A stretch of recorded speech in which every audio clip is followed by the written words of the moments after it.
এইভাবে video share করছি। হয়তো আমাকে দেখে তোমরা বুঝতে পারছো যে আমি ঠিক নেই, আমি ঠিক নেই। এই মুহূর্তে ঘরে পুরো একা আমি।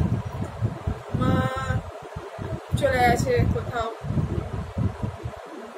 ছেড়ে দিয়ে, হয়তো মাসি বাড়ি, মামা বাড়ি বা আশেপাশে কোথাও। চলে আসবে 3:30, 4টে, 5টার মধ্যে ঘরে চলে আসবে।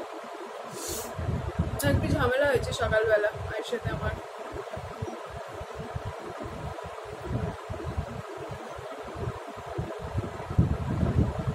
কিছুদিন আগে একটা ভিডিও শেয়ার করেছিলাম আমি, তোমাদের মনে আছে? যেখানে একজন শিক্ষিকার কথা বলেছিলাম যে নিজে স্বেচ্ছা মৃত্যু চাইছে। আমি তখন এটা বলেছিলাম যে আমরা সবাই বুঝতে পারি, স্পেশালি আমি বা আমাদের মতো লোকগুলো বুঝতে পারে যে আমরা কিরকম বোঝা হয়ে গেছি সবার উপরে। আমি বুঝতে পারি এটা, যে আমি আমার মায়ের কাছে একটা বোঝা হয়ে গেছি। মায়ের যা বয়স, মা এই সময় ফ্রিতে চাইছে যে সে ফ্রিতে ঘুরে ফিরে বেড়াবে, সংসারে কোনো দায়িত্ব থাকবে না তার কাছে, যখন যা ইচ্ছা সে করবে। কিন্তু সেই জায়গায় আমি একটা বার্ডেন।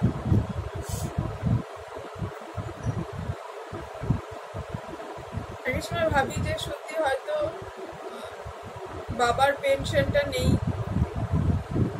টাকার অসুবিধা, এই একটা কারণে হয়তো মা আমাকে টলারেট করছে। আদারওয়াইজ যদি এই পয়সার প্রবলেম না থাকতো আমাদের ঘরে, আমার মায়ের কাছে, আই ডোন্ট নো আমার কি হতো বা আমার সাথে মা কি করতো। এক এক সময় এই সিচুয়েশনগুলো এতটা পেইনফুল হয়ে যায় যেখানে দাঁড়িয়ে নিজেকে এতটা অসহায় মনে হয় যে কি করব। আমি ঠিক মতো হাঁটতে পারি না এখন, ইচ্ছা করছে না যে ঘরে বসে থাকি, ফাঁকা ঘরে হা করে বসে আছি, স্নান নেই, খাওয়া নেই, কিছু নেই। মা বেরিয়ে চলে গেছে, এটা বিনা চিন্তা করে যে মেয়েটা ঘরে অসুস্থ পড়ে আছে, ও খাবে কি, ও স্নান করবে কি করে, একা রয়েছে, কেউ চিন্তা করে না, আমি জানি। এই মুহূর্তে আমারও ভালো লাগছে না নিজেকে, মনে হচ্ছে কি করছি আর কতদিন। মানে নিজেকে নিজে সহ্য করতে কষ্ট লাগে এই সময়গুলোতে। কোথাও বাইরে বেরিয়ে যেতে ইচ্ছা করে, পারবো না। মানে এখান থেকে এক পা হাঁটতে একা পারবো না, এক হাতে লাঠি বা স্টিক নিয়েও আমি পারবো না।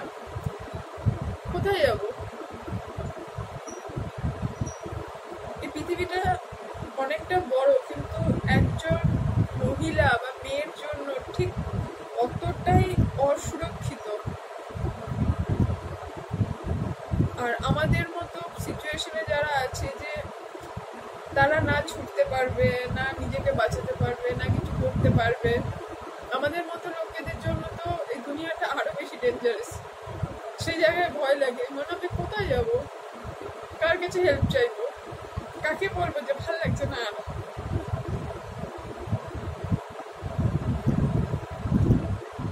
কাউকে বলার নেই। যদি নিজের মা না বুঝতে পারে প্রবলেমগুলো, তাহলে পৃথিবীর কে বুঝবে? যদি নিজের পরিবারের কাছে আমি বোঝা হয়ে যাই, তাহলে আর বাকি লোকের কাছে তো আমি না জানি। এইভাবে যে টর্চারগুলো চলে না আমাদের কাছে, আমাদের উপরে মানসিকভাবে, মানে একে তো আমরা ডিপ্রেশনে ঢুকি, এবং এই যে লেভেলগুলো, যেমন এখন আমার যে লেভেলে আমি আছি, যে টাইমের মধ্যে দিয়ে এই মুহূর্তটা আমি যাচ্ছি, আমি কাউকে বোঝাতে পারবো না যে আমি কি ফিল করছি। মানে সেকেন্ডে মাথায় এক একটা কথা আসছে যে ব্যাস শেষ করে দাও নিজেকে। আর কত টর্চার দেখা বাকি আছে নিজের ওপর, আর কি দেখা বাকি আছে? আমার তো এই রোগটা কোনোদিনও ঠিক হবে না। যতদিন যাবে এই রোগটা বাড়বে, যতদিন যাবে আমি আরো বেশি লোকের উপর বোঝা হতে থাকবো। আর কত গেলে আর কত, এর কোনো উত্তর পাই না, কোনো আলো দেখতে পাই না, চারিদিকটা জাস্ট অন্ধকার, পুরো অন্ধকার। এই মুহূর্তে যেটা সব থেকে বেশি ভয়ের কারণ যেটা লাগে, মরতে ভয় নেই, মানে মৃত্যু নিয়ে আমি বা আমার মতো লোকেদের মধ্যে বিন্দুমাত্র ভয় নেই। যেটা ভয় সেটা হচ্ছে জীবনটাকে নিয়ে। আমার এই মুহূর্তে যেগুলো মনে হচ্ছে, আজে বাজে চিন্তা ঘুরছে মাথার উপরে, যে চলো জাস্ট গলা দড়ি দিয়ে দিই, সুইসাইড করে নিয়ে এই করি সেই করি, সব এগুলো ঘুরছে মাথায় এই মুহূর্তে, এই সিচুয়েশনে কিছু ঘুরছে না। পরক্ষণে ভয় পাচ্ছি যে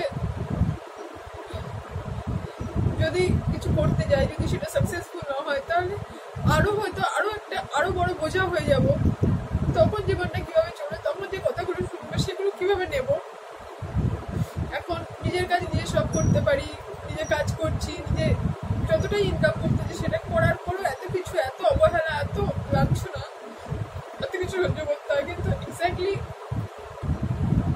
আরো অসুস্থ হয়ে পড়বো যদি আরো এমন কিছু করি যেখানে আরো একদম অচল হয়ে গেলাম আমি। হয়তো শ্বাসটা চলবে, হয়তো নিঃশ্বাসটা চলবে, কিন্তু একটা জাস্ট লাস্ট আমি হবো, আমি বেঁচে থাকবো, সেই সিচুয়েশন গুলো কি হবে?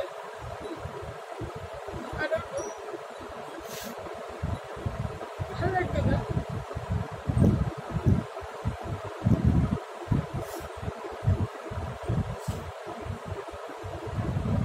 মানে জাস্ট মনে হচ্ছে কি যে চিৎকার করে বলি যে প্লিজ হেল্প মি, কিন্তু সেই হেল্পটা আমার কাছে চাইবো সেটা জানি না। সেই হেল্পটা চাইতে ভয় লাগে।